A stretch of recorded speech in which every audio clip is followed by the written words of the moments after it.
Right ආදරණීය දුවේ පුතේ මම අද ඔයාලට කතා කරන්නේ ලංකාවේ අඛණ්ඩ ඉතිහාසයක් ගොඩනගා ගන්න පුළුවන් කෘතියක් වෙන මහා වංශය පිළිබඳව. මේ මහා වංශය කියන කෘතිය රචනා කළේ කවුද? ඒ වගේ මහා වංශය අන්තර්ගත වෙන තොරතුරු මොනවද කියන දේ ගැන තමයි මම අද ඔයාලට පැහැදිලි කරන්න යන්නේ. මහා වංශය. මහා වංශය. මෙන්න මේ මහා වංශය කියන කෘතිය රචනා කරන්නේ දික්සඳ සෙනවියා පිරිවෙන්පති. දික්සඳ සෙනවියා පිරිවෙන්පති. දික්සඳ සෙනවියා පිරිවෙන්පති. මහා විහාර වාසී. මහා විහාර වාසී. මහා නාම හිමි. මහා නාම හිමි. එතන මේ මහා නාම හාමුදුරුව තමයි මහා වංශය කියන ඓතිහාසික කෘතිය රචනා කළේ. මෙන්න මේ මහා වංශය කියන ඓතිහාසික කෘතිය රචනා කරන්න මහා නාම හාමුදුරුව පදනම් කරගත්තු පොත් කීපයක් තියෙනවා. ඒ පොත් තමයි සීහලට්ට කතා. සීහලට්ට කතා. උත්තර විහාරට්ට කතා. උත්තර විහාරට්ට කතා. විනයට්ට කතා.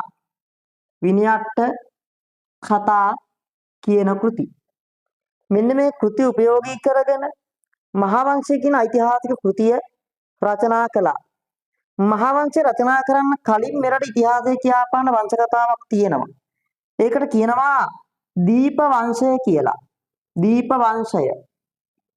මේ දීප වංශයේ කතුවරයෙක් පිළිබඳව සඳහනක් නැහැ.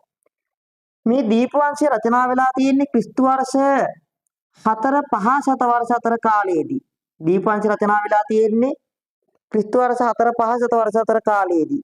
මෙරට ඉතිහාසයේ කියාපාන පළමු වංශ කතාව තමයි දීප වංශය කියන්නේ. ඒතර මේ මහා වංශය කියන කෘතිය රචනා කරන්නේ ක්‍රිස්තු වර්ෂ 5-6 ශත වර්ෂ අතර කාලයේදී. ක්‍රිස්තු වර්ෂ 5-6 ශත වර්ෂ අතර කාලයේදී. මේ මහා නාම හාමුදුරුව ධාතුසේන රජතුමාගේ මාමණ්ඩියක ලෙස සැලකෙනවා. සාමාන්‍යයෙන් අපිට ඒක හිතා ගන්න පුළුවන් මහා වංශය ලියවෙන්නේ නැත්තේ ධාතුසේන රජතුමාගේ කාලයට සමකාලීනව වගේ. මේ කාල සීමාව තුළ තමයි මහා වංශය කියන ඓතිහාසික කෘතිය රචනා කරලා තියෙන්නේ. ඒතර මේ මහා වංශය කියන කෘතියේ වැදගත්කම දිහා බලනකොට මේ මහා වංශය රචනා කළේ ව්‍යක්ත පාලි භාෂාවෙන්. මේක රචනා කරලා තියෙන්නේ ව්‍යක්ත පාලි භාෂාවෙන්. ව්‍යක්ත පාලි භාෂාවෙන්. සාමාන්‍යයෙන් පාලි සාමාන්‍ය දන්න කෙනෙකුට මේ පොත කියවලා තේරුම් ගන්න බෑ. අන්න ඒක නිසා මහා වංශය රචනා කරලා සියවස් කීපයකට පස්සේ රචනා කළ කෘතියක්.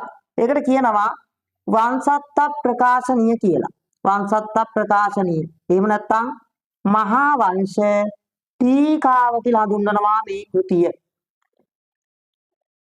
මහා වංශය අපහසුතෙන් තේරුම් ගන්න රචනා කළ පොත තමයි වංශත්ත ප්‍රකාශනීය කියලා හඳුන්වන්නේ. මේ මහා වංශයේ අන්තර්ගත පරිච්ඡේද සංඛ්‍යාව පරිච්ඡේද 37 මාරයි. 37 මාරයි.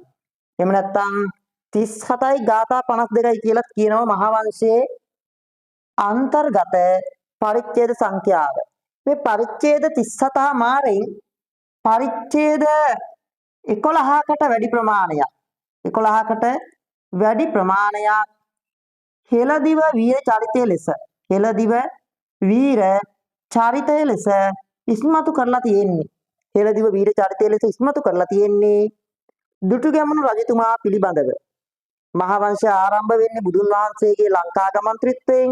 ලංකාගමන් ත්‍රිත්වයේ ඉඳලා මහාසෙන් රාජ්‍ය පාලන සමය අවසානයේ දක්වා තොරතුරු මහා වංශය කියන කෘතියේ අන්තර්ගත කරලා තියෙනවා.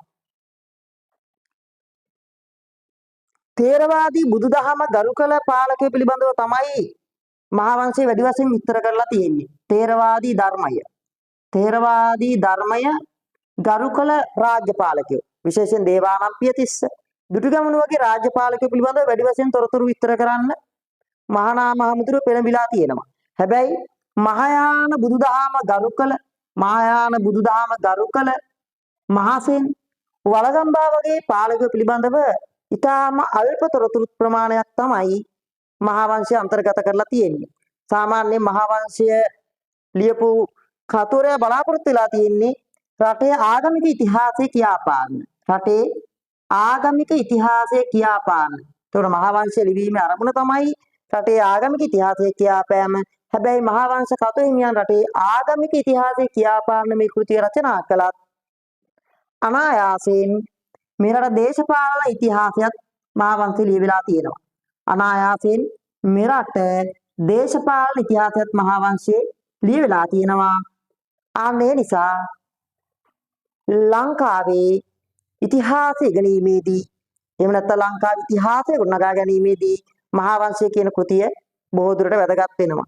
ඒ විතරක් නෙවෙයි සෙල්ලිපිවල තියෙන ඒවා, ඒ වගේම පුරාවිද්‍යාත්මක තහවුරු වෙන දේවල් මහාවංශයේ සඳහන් වෙලා තියෙනවා. මේ නිසා මහාවංශ කතු හිමියන් අතිශෝක්ති වර්ණන ඇතුළත් කරමින් මහාවංශය කියන ඓතිහාසික කෘතිය රචනා කළත් ලංකාවේ අඛණ්ඩ ඉතිහාසයක් ගොඩනගා ගැනීමේදී සහ ලංකාවේ ඉතිහාසයේ නිර්වද්‍යභාවය තහවුරු කර ගැනීමේදී මෙන්න මේ මහාවංශය කියන කෘතිය මා හැඟි පිටුවහලක් වෙනවා.